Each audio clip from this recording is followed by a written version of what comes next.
Good morning बच्चों। पिछले lecture में हमने इलेक्ट्रिक फील्ड लाइंस के बारे में पढ़ा था। इस लेक्चर में हम कंटिन्यूअस चार्ज डिस्ट्रीब्यूशन के बारे में पढ़ेंगे। कंटिन्यूअस चार्ज डिस्ट्रीब्यूशन में हम इसको पहले आप पढ़ चुके हैं चार्जेस की प्रॉपर्टीज़ में कि चार्जेस डिस्क्रीट नेचर के होते हैं। डिस्क्रीट नेचर का मतलब क्या, आपको मिनिमम जो अमाउंट मिलेगा वो किसके बराबर मिलेगा, ई के बराबर, which is your elementary charge. Elementary charge के बराबर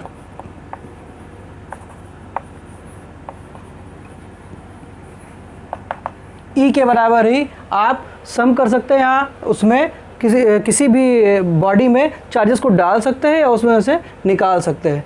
तो यहाँ पर जो एलिमेंट्री चार्ज का कंसेप्ट था, अगर उसके हिसाब से देखें तो किसी भी सरफेस पे किसी भी वायर में आप अगर चार्जेस को देखते हैं तो वो क्या होते हैं, उनकी संख्या बहुत ज़्यादा होती है, उनका नंबर बहुत ज़्यादा होता है। इसलिए हम चार्जेस को कंटिन्यूअस भी ले सकते हैं और इसी वजह से हम इनके डिस्ट्रीब्यूशन के बारे में जानेंगे, क्योंकि प्रैक्टिकली जो हम चीज़ों को डील करते हैं वो कंटिन्यूअस चार्ज डिस्ट्रीब्यूशन की तरीके हम ले करके डील करते हैं। तो कंटिन्यूअस चार्ज डिस्ट्रीब्यूशन में सबसे पहले आपको ये जानना होगा कि आखिर में कंटिन्यूअस चार्ज डिस्ट्रीब्यूशन में किसी भी चार्ज की वजह से फोर्स कितना होता है और इलेक्ट्रिक फील्ड कितनी होती है। सपोज करिए ये कोई चार्ज डिस्ट्रीब्यूशन है, इस चार्ज डिस्ट्रीब्यूशन की वजह से किसी चार्ज Q0 पर आपको फोर्स निकालना है। सपोज करिए यहाँ पर कोई एक चार्ज एलिमेंट डी क्यू है। चार्ज एलिमेंट का मतलब क्या होता है बेटा, बहुत छोटा चार्ज, बहुत छोटा चार्ज, जैसे डी क्यू चार्जेस से मिलकर इस पर पूरा सरफेस पे चार्ज बना हुआ है। ठीक है, इस बॉडी में पूरा चार्ज जो मिलकर बना हुआ है किससे, डी क्यू बहुत छोटा चार्ज है डी क्यू। इसकी वजह से हम इस पर अगर देखें तो आपका फोर्स निकालना हो तो फोर्स अगर इस पे लग रहा हो F, तो इसको कैसे कैलकुलेट करेंगे, कूलॉम्ब लॉ से। और कूलॉम्ब लॉ क्या कहता है बेटा, कूलॉम्ब लॉ बताता है कि फोर्स जो होगा वो आपका चार्जेस के मल्टीपल के प्रोपोर्शनल होगा और मल्टीप्लिकेशन के प्रोपोर्शनल होगा और उनके बीच की दूरी के स्क्वायर। सपोज करिए ये r डिस्टेंस है, इसके इन्वर्सली प्रोपोर्शनल होगा। तो अगर हम इस dq चार्ज की वजह से यहाँ पर फोर्स देखें तो वो क्या होगा, छोटा फोर्स होगा, उसको हम क्या मानेंगे, df। ठीक है, तो अगर आप कूलॉम्ब्स लॉ लगाएं तो f फोर्स किसके बराबर होता है बेटा, 1/4 पाई एप्सिलॉन नॉट इंटू आपका Q1 Q2 upon r square. ये आपने पढ़ रखा है। और आर स्क्वायर अगर यहाँ पर लिखते हैं, यहाँ पर आपने पढ़ा होगा इस तरीके से भी, ठीक है, क्यूब मॉड, इस तरीके से भी पढ़ा होगा वेक्टर फॉर्म में। या सिंपली हम इसको कैसे लिखते हैं, इस तरीके से आर स्क्वायर आर कैप, इस तरीके से भी लिखते हैं। अब अगर यहाँ पर इस इक्वेशन को अप्लाई किया जाए, कूलॉम्ब्स लॉ को अप्लाई किया जाए तो हमको क्या मिलेगा, d f is equal to 1/4 pi epsilon not into किसकी वजह से फोर्स लग रहा है, डी क्यू चार्ज की वजह से। ठीक है, चार्ज एलिमेंट डी क्यू की वजह से चार्ज लग रहा है, फोर्स लग रहा है, और किस पर लग रहा है, Q0 पर। दोनों चार्जेस आ गए, अपॉन इनके बीच की दूरी क्या है, आर स्क्वायर, ठीक है, इंटू आर कैप।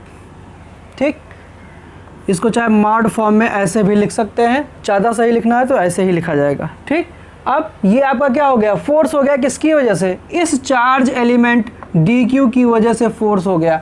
अब अगर हम टोटल फोर्स को कैलकुलेट करना चाहें तो टोटल फोर्स क्या होगा, इंटीग्रेशन होगा इस सरफेस का पूरा। ठीक है, that will be equal to force due to whole surface. Whole surface मान सकते हैं, वॉल्यूम जो भी हो, जिस इस बॉडी की वजह से, इस पर अगर क्यू चार्जेस हैं तो इसकी वजह से लगने वाला फोर्स कितना होगा इस Q0 पर, that will be equal to integration of df। और इसको कैसे लिखेंगे, integration of df which is equal to 1/4 pi epsilon not into dq Q0 by square into are cap. ठीक है, अब इसको, ये कांस्टेंट है सारे, ये सब बाहर हो जाएंगे, केवल बचेगा क्या, ये आपका टर्म बचेगा। देखिए ध्यान से, ये Q0 upon 4 pi epsilon not into D q by r square into are cap. ये आपका फोर्स का इक्वेशन बनेगा किसी भी चार्ज डिस्ट्रीब्यूशन के लिए। जब आप चार्ज डिस्ट्रीब्यूशन की बात करेंगे कंटिन्यूअस, उसकी वजह से किसी भी चार्ज क्यू नॉट पर लगने वाला फोर्स ये होगा। अब अगर ये फोर्स है तो हम इलेक्ट्रिक फील्ड को भी निकाल सकते हैं, और इलेक्ट्रिक फील्ड हमारी क्या निकल के आएगी बेटा, आप जानते हैं कि E will be equal to F upon q not. जिस चार्ज पे फोर्स लग रहा है उससे अपॉन कर देते हैं, या यूनिट चार्ज पे कितना फोर्स लग रहा है यही आपकी क्या होती है, इलेक्ट्रिक फील्ड होती है।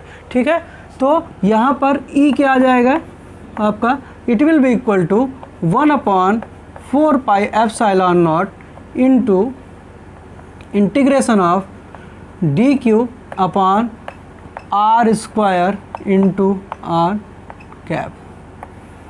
ये हो गया चार्ज डिस्ट्रीब्यूशन की वजह से आपका इलेक्ट्रिक फील्ड। और ये इलेक्ट्रिक फील्ड हमको मिली कैसे है, या ये फोर्स हमको मिला कैसे है, ये फोर्स इस चार्ज की वजह से था डी क्यू।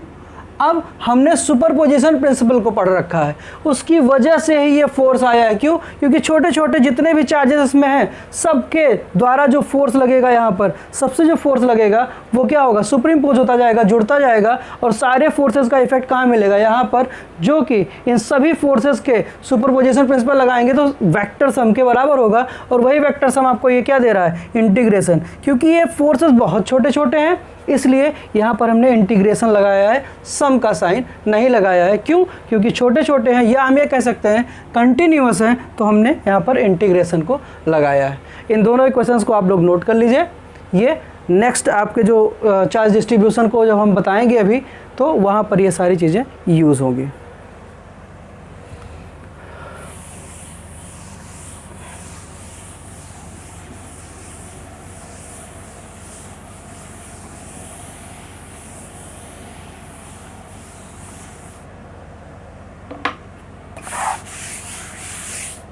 आपके चार्ज डिस्ट्रीब्यूशन की बात अगर हम करेंगे तो ये 3 तरह के होते हैं चार्ज डिस्ट्रीब्यूशन। आपने पढ़ रखा है मैथ में किस तरीके के आपके पास शेप होते हैं, कितने तरीके के, तो आपने पढ़ रखा है there are 3 type of main shapes, 1 dimensional, 2 dimensional और 3 डायमेंशनल। ठीक है, तो 1 डायमेंशनल अगर किसी चीज़ को आप बनाते हैं तो ये क्या हुआ, अगर हम किसी एक लाइन को सिंपली खींच दें तो ये क्या होगा, इट इज़ 1 डायमेंशनल। ऐसा खींच दें, ऐसा खींच दें, ऐसा खींच दें, कोई फ़र्क नहीं पड़ता, ये क्या है, 1 डायमेंशनल। मतलब अगर हमारे पास चार्जेस का डिस्ट्रीब्यूशन ऐसा हो कि एक लाइन में हमको चार्जेस मिलें तो वो चार्ज डिस्ट्रीब्यूशन क्या कहलाएगा, लीनियर चार्ज डिस्ट्रीब्यूशन। तो पहला जो आपका टाइप हुआ वो क्या हुआ, लीनियर चार्ज डिस्ट्रीब्यूशन। कैसा, linear, LINEAR, linear charge distribution. इसमें चार्जेस जो डिस्ट्रीब्यूट होंगे वो कंटिन्यूअसली आपके एक लाइन में डिस्ट्रीब्यूट होंगे, इसलिए इसको क्या बोलते हैं, लीनियर चार्ज डिस्ट्रीब्यूशन, या इसको 1 डायमेंशनल चार्ज डिस्ट्रीब्यूशन भी कहते हैं। ठीक है, सिंगल डायमेंशनल या 1 डायमेंशनल चार्ज डिस्ट्रीब्यूशन भी कहते हैं। अब अगर आपके पास एक लाइन ऐसी है,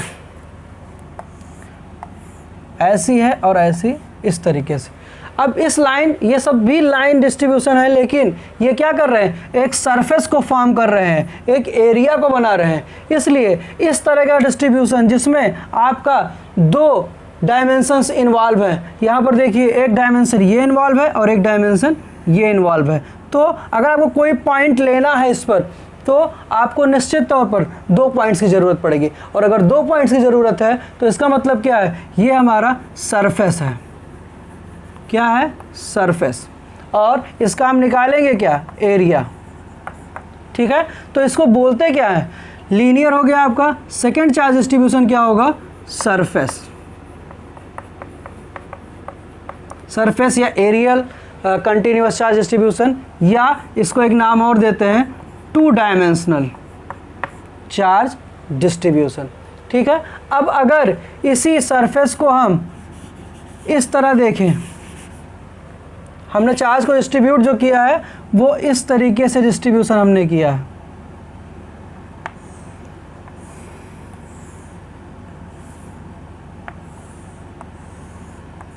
ये डिस्ट्रीब्यूशन कुछ इस तरीके का है।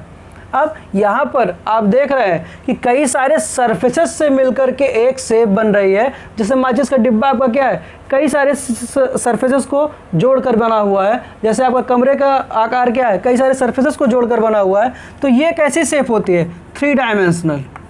और ये क्या एक्वायर करता है, एक वॉल्यूम एक्वायर करता है। तो इस चार्ज डिस्ट्रीब्यूशन को हम क्या नाम देंगे, वॉल्यूम चार्ज डिस्ट्रीब्यूशन। क्या नाम देंगे, वॉल्यूम चार्ज डिस्ट्रीब्यूशन, या इसको हम 3 डायमेंशनल चार्ज डिस्ट्रीब्यूशन भी कहते हैं। अब इसको 3 डायमेंशनल क्यों कहते हैं, क्योंकि अगर कहीं किसी पॉइंट पर सपोज करिए यहाँ पर आपको जाना है, कोई एक पॉइंट है, तो वहाँ पर आपको 3 कोऑर्डिनेट्स चाहिए, 3 कोऑर्डिनेट्स आपको रिक्वायर्ड है। कौन कौन से, एक लेंथ का, ये हो गई लेंथ, एक आपका ब्रेड्थ का इधर इस तरफ, और एक कौन सा, हाइट का।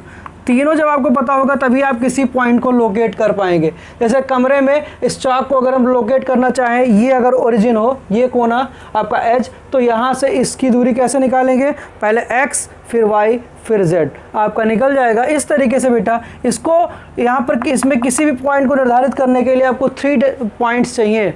अगर कोई भी पॉइंट यहाँ पर निर्धारित करना है आपको, तो मिनिमम 3 कोऑर्डिनेट्स आपको चाहिए, जिससे आप इसकी एग्जैक्ट लोकेशन को बता पाओ। इसलिए इसको क्या बोलते हैं, 3 डायमेंशनल फिगर।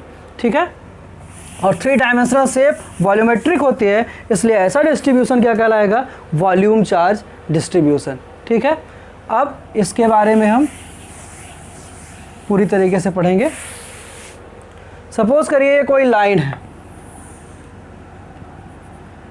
लाइन में एक लाइन एलिमेंट ये आपका लिया जा रहा है DL। फिगर को ध्यान से समझ लें, इसमें चार्जेस हैं, इनको कंसीडर किया जा रहा है। सपोज करिए इससे कोई Q दूरी पर, R दूरी पर Q0 चार्ज रखा हुआ, इसके लिए हमें बात करनी है। ठीक है, ये क्या है, आपका लेंथ एलिमेंट आपने ले लिया DL। कौन सा डिस्ट्रीब्यूशन आप पढ़ने जा रहे हैं, लीनियर चार्ज डिस्ट्रीब्यूशन।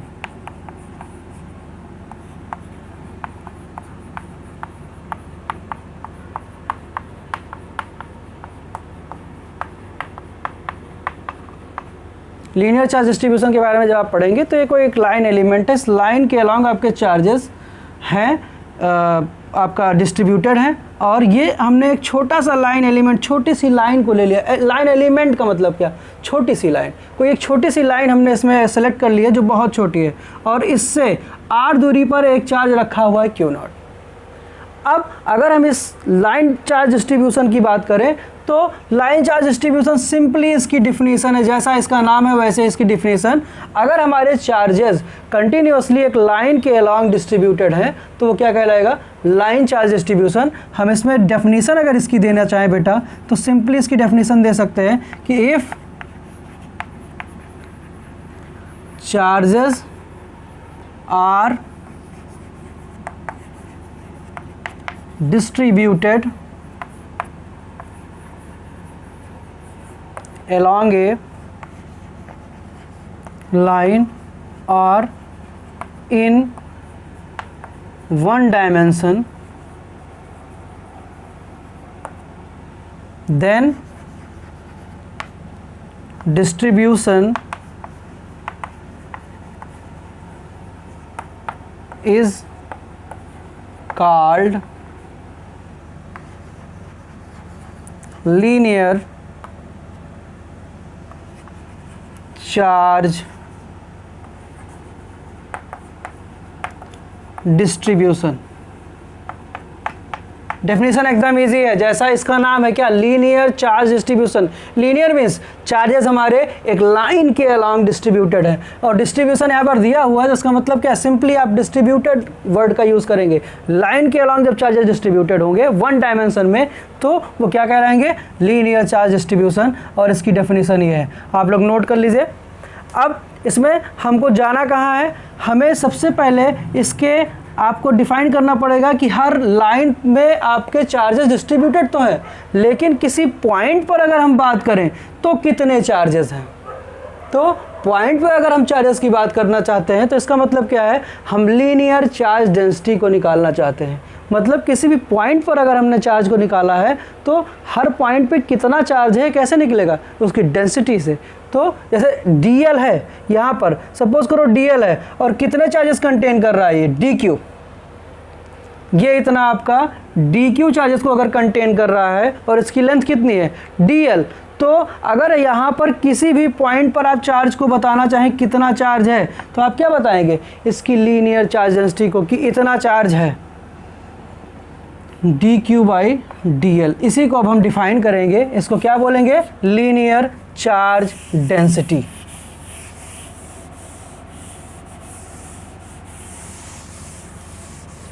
क्या बोलेंगे, लीनियर चार्ज डेंसिटी। और इसका जो नोटेशन है वो क्या है, लैम्डा। लीनियर चार्ज डिस्ट्रीब्यूशन में डेंसिटी जो होगी चार्ज डिस्ट्रीब्यूशन की वो क्या कहलाएगी, लैम्डा। और उसको नाम क्या देंगे, लीनियर चार्ज डेंसिटी। ठीक है, लीनियर चार्ज डेंसिटी लैम्डा।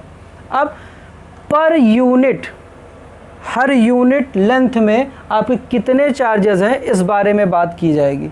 तो अगर किसी पॉइंट पर आप चार्ज को बताना चाहें इस लाइन एलिमेंट dl में कितने चार्जेस हैं, मैंने बताया dq चार्जेस हैं, तो अगर हर पॉइंट पे आप चार्जेस को बताना चाहें कि इस पॉइंट पे कितने चार्ज हैं, इस पॉइंट पे कितने चार्ज हैं, तो उसके लिए आपको क्या निकालनी होगी, लीनियर चार्ज डेंसिटी। तो उसी के आपके आधा, क्योंकि जो आपके चार्जेस हैं वो क्या बताया जाता है, आपके चार्जेस इक्वली डिस्ट्रीब्यूटेड होते हैं। पूरी जो कोई भी सरफेस हो या कोई भी लाइन हो, कोई भी वॉल्यूम हो, वहाँ पे इक्वली डिस्ट्रीब्यूटेड होंगे। इसलिए यहाँ पर अगर आप बात करें तो ये क्या होगा, लीनियर चार्ज डिस्ट्रीब्यूशन में charges per unit length is called linear charge. किसी भी लाइन एलिमेंट में कितने चार्जेस पर यूनिट लेंथ है वो क्या कहलाएगा, लीनियर चार्ज डेंसिटी लैम्डा। अब जो हमने यहाँ पे एग्जांपल लिया है dl लेंथ में dq चार्जेस हैं, तो आपका लीनियर चार्ज डेंसिटी लैम्डा बराबर क्या आ जाएगा, लैम्डा बराबर dq मतलब क्या, जो चार्जेस यहाँ पर लाइन एलिमेंट में कंटेंड हैं थोड़े ही चार्जेस होंगे, और लाइन एलिमेंट क्या है आपका dl, छोटी सी लेंथ को l, क्योंकि लाइन चार्ज डिस्ट्रीब्यूशन में हम देख रहे हैं, तो इसलिए लैम्डा बराबर क्या हो जाएगा, dq/dl। अब क्या इसकी कोई यूनिट है ये भी हम देखना चाहेंगे, क्यों, क्योंकि अगर कोई भी चीज़ फिजिक्स में डिफाइन होती है तो उसकी यूनिट ज़रूर देखते हैं कि उसकी यूनिट है या नहीं है। तो यहाँ पर देखिए आप इसकी यूनिट निकल के आती है, लीनियर चार्ज डेंसिटी लैम्डा की यूनिट क्या होगी, unit of lambda linear charge density is equal to unit of dq upon unit of dl। और अगर इसको ध्यान दीजिए तो क्या निकलेगा, it will be equal to newton coulomb per metre, या नोटेशन में इस तरीके से भी लिखते हैं कूलॉम पर मीटर। तो ये हो गई इसकी क्या, यूनिट, इसको नोट कर लीजिए। नेक्स्ट क्या होगा आपका, सरफेस चार्ज डिस्ट्रीब्यूशन। ये आपका लीनियर चार्ज डिस्ट्रीब्यूशन हो गया। इसके लिए फोर्स भी चाहे तो इसी वक्त निकाल सकते हैं। अगर आप df की बात करें, फोर्स आपका df एक छोटे से उसके लिए हो तो df will be equal to 1/4 pi epsilon not into dq q not upon r square into r naught. तो आपका force F will be equal to integration, कैसा integration, linear integration, will be equal to linear integration of 1/4 pi epsilon not into q naught इधर लिख दे रहे हैं, into D Q Q not upon are square into are cap. और ये बन के क्या आएगा, F is equal to linear integration d f which is equal to 1/4 pi epsilon not into integration of, यहाँ क्यू नॉट भी होगा, d q upon are square into are cap. और अगर यहाँ से देखें बेटा तो यहाँ से आपका डी क्यू क्या निकल के आएगा, D Q will be equal to lambda D L, दस this will be equal to, this F will be equal to Q not upon 4 pi epsilon not into lambda D L upon mod R square into are cap. ये आपका क्या होगा, force होगा, ठीक। और electric field अगर निकालना चाहें तो इलेक्ट्रिक फील्ड एफ आपका क्या आया है, will be equal to linear integration of d f and it is equal to 1/4 pi epsilon not, q not यहाँ रहेगा, linear integration and lambda D l by r square into are cap. अगर ये आपका आया है तो electric field E क्या आएगी, d f upon q not which is equal to 1/4 pi epsilon not into integration of, linear integration of lambda D L upon square into are cap. ये आपकी इलेक्ट्रिक फील्ड होगी, किसकी वजह से, linear charge distribution की वजह से। अब आप सरफेस चार्ज डिस्ट्रीब्यूशन के बारे में पढ़ेंगे, इसको नोट कर लीजिए।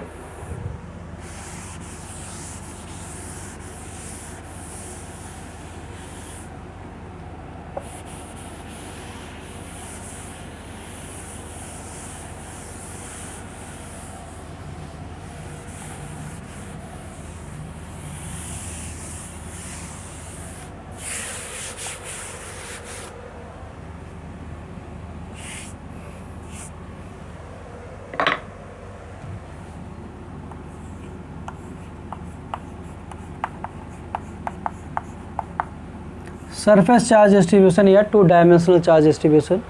यहाँ पर आप किसी सरफेस की बात करते हैं, कोई भी सरफेस एक हो सकता है, इस पर कुछ चार्जेस हैं,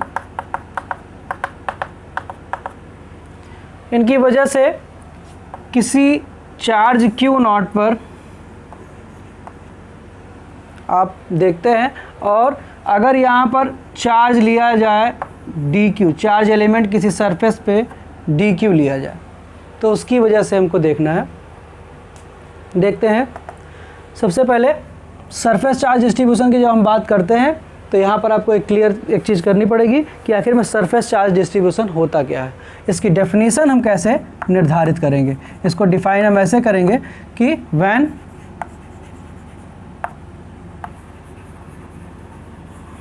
charge is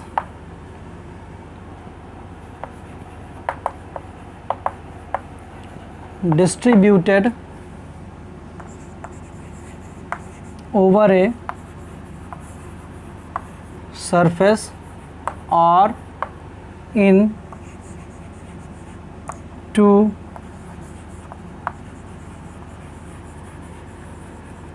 dimension, then the distribution of charge is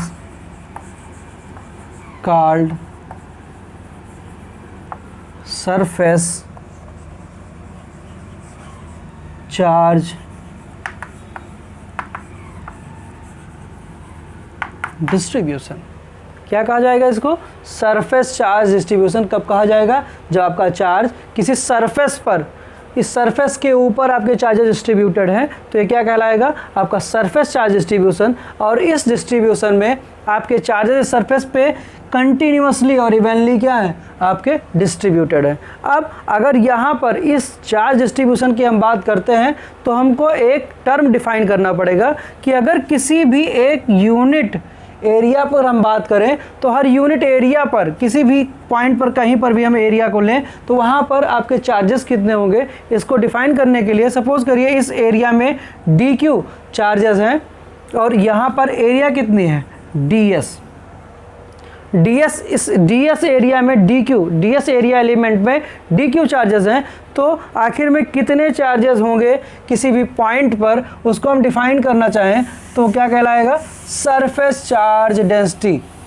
क्या कहलाएगा? Surface charge density. और अगर हम सरफेस चार्ज डेंसिटी की बात करें तो सरफेस चार्ज डेंसिटी हमारी क्या निकल के आती है? Surface charge density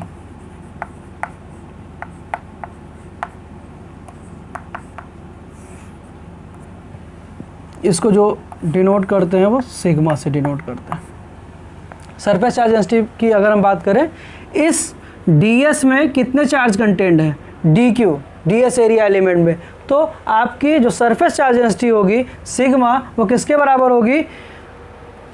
charges per unit area. Charges per unit area, एक यूनिट एरिया में कितने चार्जेस हैं? तो charges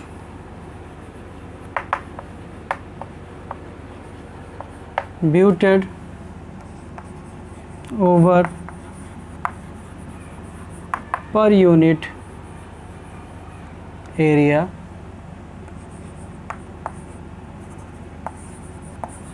is called surface charge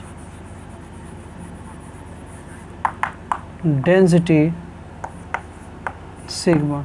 simple सी बात यह है कि अगर आपका ये कोई एरिया है s मीटर स्क्वायर, तो 1 मीटर स्क्वायर में कितने चार्जेस आपके हैं ये आपको निकालना है। वही क्या होगी? डेंसिटी होगी इस पूरे सरफेस एरिया। किसी भी पॉइंट पर आप डेंसिटी को बता देंगे। इस तरीके से सरफेस चार्ज डेंसिटी क्या हुई? Sigma, which is equal to, अगर हमने इस एरिया एलिमेंट ds को लिया है और इस एरिया एलिमेंट में कंटेंट चार्ज कितने dq हैं, तो आपका सिग्मा किसके बराबर आ जाएगा?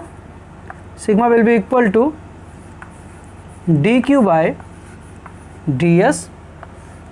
और अगर हम इसको लिखना चाहें तो ये आपका dq बराबर सिग्मा ds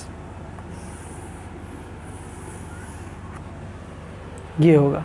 इसको नोट कर लीजिए। ये क्या होगी? सरफेस चार्ज डेंसिटी आपकी, और ये आ गई।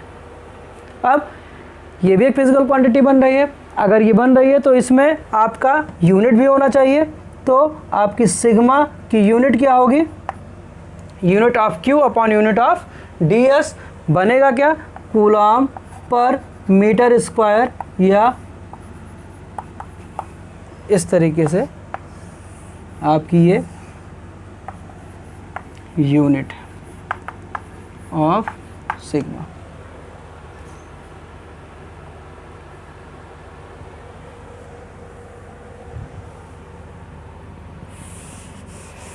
अब अगर ये चार्ज डिस्ट्रीब्यूशन है तो इसकी वजह से किसी भी चार्ज पर फोर्स और इलेक्ट्रिक फील्ड की भी बात कर ले इसी समय। अगर आप इस चार्ज की वजह से, इस एरिया एलिमेंट में कंटेंट चार्ज की वजह से यहाँ पर फील्ड की बात करें तो क्या आ जाएगा?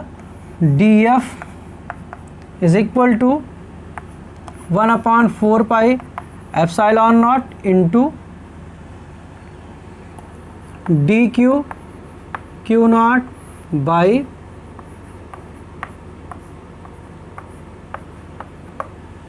ये होगा। ये r क्या है बेटा? यहाँ से यहाँ तक की सेपरेशन। अब अगर इसके बारे में आप बात कर रहे हैं तो यहाँ पर ये क्या है, इस एलिमेंट एरिया एलिमेंट की वजह से इस पे लगने वाला फोर्स है। कौन सा फोर्स है? कूलम्बियन फोर्स, इलेक्ट्रिक फोर्स। अब इस पर पूरे सरफेस की वजह से जो फोर्स लग रहा है वो भी हम निकाल सकते हैं। पूरे सरफेस पे कंटेन चार्ज की वजह से जो फोर्स लग रहा है वो क्या होगा? D f surface integral d f which is equal to surface integral of 1/4 pi epsilon not into D Q Q not upon, कुछ चीज़ें प्रैक्टिकल हैं वो न्यूमेरिकल सॉल्व करते वक्त आपकी क्लियर हो जाएंगी। अभी आप केवल इस पर कंसंट्रेट करिए कि इन सब चीज़ों के बारे में आपको मैंने बताया। डी क्यू क्या है? एरिया एलिमेंट डी एस में, आपके सरफेस एलिमेंट डी एस में जितने कंटेंट चार्जेस वो डी क्यू हैं। क्यू नॉट क्या है? जिस चार्ज पे फोर्स लग रहा है इस एरिया एलिमेंट की वजह से।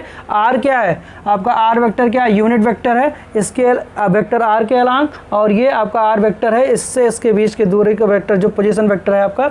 और ये आपका 4 पाई एप्सिलॉन नॉट आप जानते ही हैं। एप्सिलॉन नॉट आपका परमिटिविटी ऑफ फ्री स्पेस है। डी एफ क्या है? इसकी वजह से जो फोर्स लग रहा है। एफ क्या है? पूरे सरफेस की वजह से जो फोर्स लग रहा है। कैसे आया ये? सुप्रीम पोजीशन प्रिंसिपल से आपने निकाला है कि अगर कहीं पर भी फोर्स हम किसी भी चार्ज पे लेना चाहें तो n नंबर ऑफ चार्जेस की वजह से सब क्या होता है? सुप्रीम पोजीशन हो जाता है, या सुप्रीम पोजीशन रूल्स के हिसाब से सबका वेक्टर सम आपका निकलेगा। तो एफ बराबर हो जाएगा d f which is equal to this much.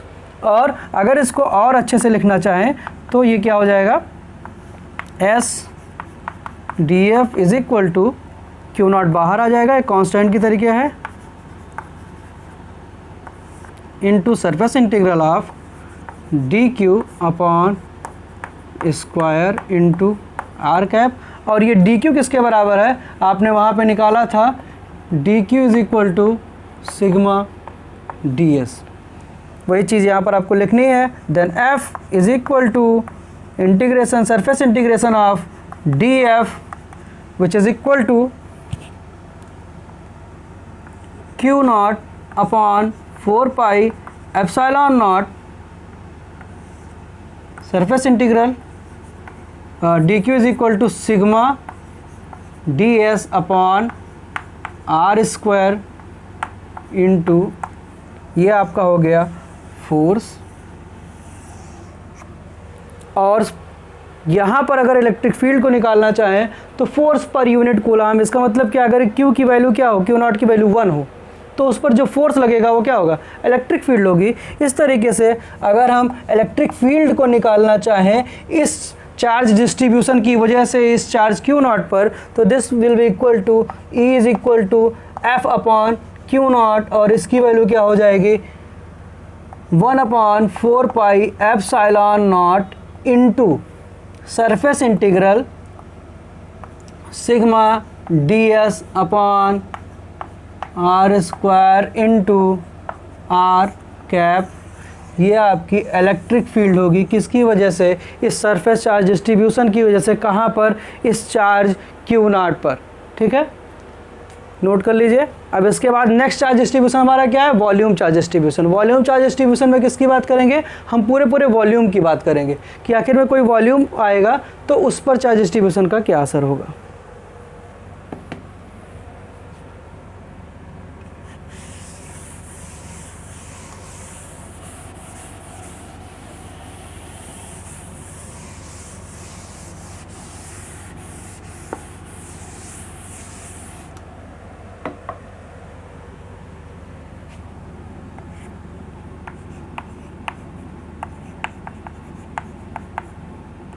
Volume charge distribution.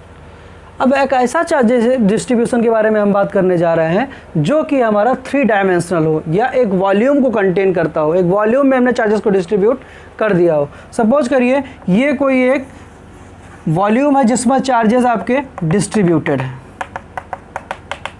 3D figure को हम ऐसे शो कर सकते नहीं हैं, तो इसलिए हमने इसको शो कर दिया। अगर हम स्फीयर को शो करते तो स्फीयर को शो करने के सर्किल में क्या बना देते हैं? ऐसे इस तरीके से बना देते हैं जिससे हमारा ये स्फीयर लगता है। इस तरीके से डॉटेड लाइन से शो करते हैं तो ये पता चलता है कि ये स्फीयर है। अब यहाँ पर इस सरफेस को, क्योंकि हम कोई भी रैंडम सरफेस ले रहे हैं इसलिए इस तरीके से हमने दिखाया। ये 3D सरफेस है, आप इसको इमेजिन करिए। और ये कोई एक चार्ज Q0 है बाहर, और एक हमने यहाँ पर स्फीयर सपोज करिए कंटेन माना है जो चार्जेस को कंटेन कर रहा है, इसमें dq चार्जेस हैं और इसका वॉल्यूम क्या है dv। ठीक है। अब अगर हम यहाँ पर वॉल्यूम चार्ज डिस्ट्रीब्यूशन की बात करते हैं तो सबसे पहले हमें बताना पड़ेगा कि आखिर में वॉल्यूम चार्ज डिस्ट्रीब्यूशन है क्या। वॉल्यूम चार्ज डिस्ट्रीब्यूशन की हम डेफिनेशन इस तरीके से देंगे कि अगर हमारे पास कोई भी चार्ज डिस्ट्रीब्यूशन है, वो चार्ज आपके वॉल्यूम में आपके एग्जिस्ट कर रहे हैं, वॉल्यूम में आपने क्या किया, डिस्ट्रीब्यूट कर दिया है कंटिन्यूसली, तो क्या कहलाएंगे चार्जेस, वॉल्यूम चार्ज डिस्ट्रीब्यूशन कहलाएगा आपका। Charges are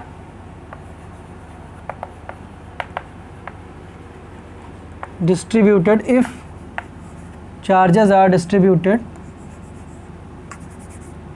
over a volume, then charge distribution is called volume charge distribution over a volume are in 3 dimension, then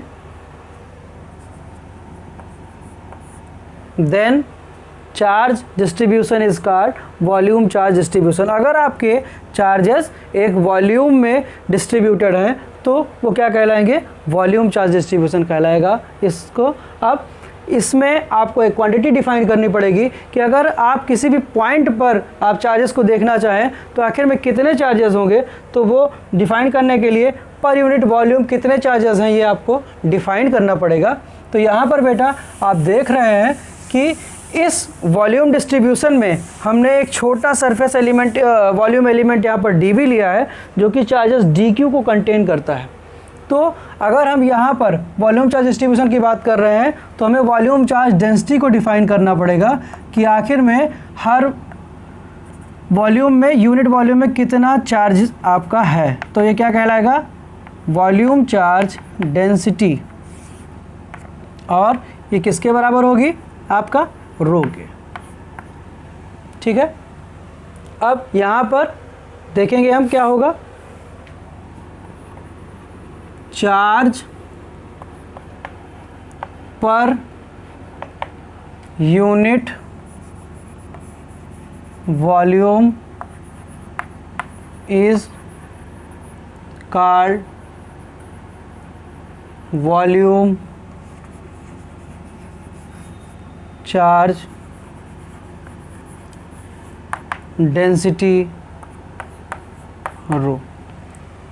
charge पर अगर किसी भी वॉल्यूम में चार्जेस डिस्ट्रीब्यूटेड हैं तो पर यूनिट वॉल्यूम जो चार्जेस आपके आते हैं वो क्या कहलाते हैं, वॉल्यूम चार्ज डेंसिटी, और इसको नोटेट कैसे करते हैं आपका रो से।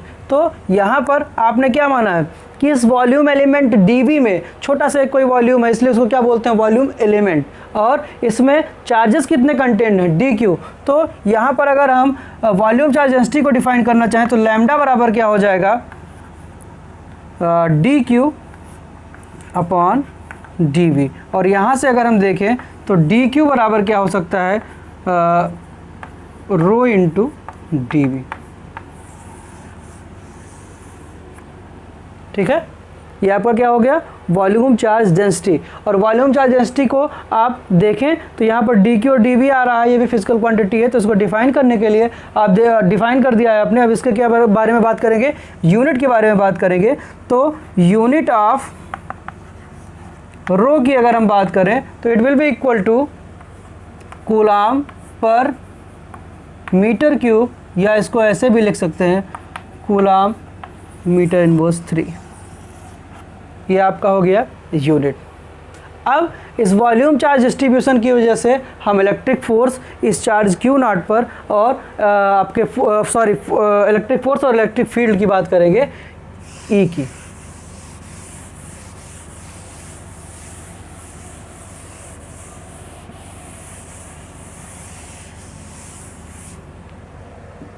अगर हम फोर्स की बात करें तो फोर्स क्या होगा, F which is equal to, ये आपको पहले आप निकाल लें कि आखिर में इस एलिमेंट की वजह से कितना फोर्स होगा, वॉल्यूम एलिमेंट की वजह से dF which is equal to 1/4 pi epsilon not into dQ Q not upon square into R cap, square into R cap. अब अगर इसको आप ध्यान से देखें तो ये इस वॉल्यूम एलिमेंट की वजह से है, पूरे वॉल्यूम की वजह से अगर हम देखना चाहें तो इलेक्ट्रिक फोर्स F किसके बराबर होगा, सुपरपोजिशन हो जाएगा। इस सुपरपोजिशन प्रिंसिपल को हम लगाएंगे यहाँ पर, तो क्या हो जाएगा, सारे फोर्सेस जो जितने भी वॉल्यूम एलिमेंट हैं उनकी वजह से जो फोर्स इस पे लग रहा है उसका वेक्टर सम, तो क्या हो जाएगा dF which is equal to integration volume integration of dF which is equal to 1/4 pi epsilon not into dQ Q not upon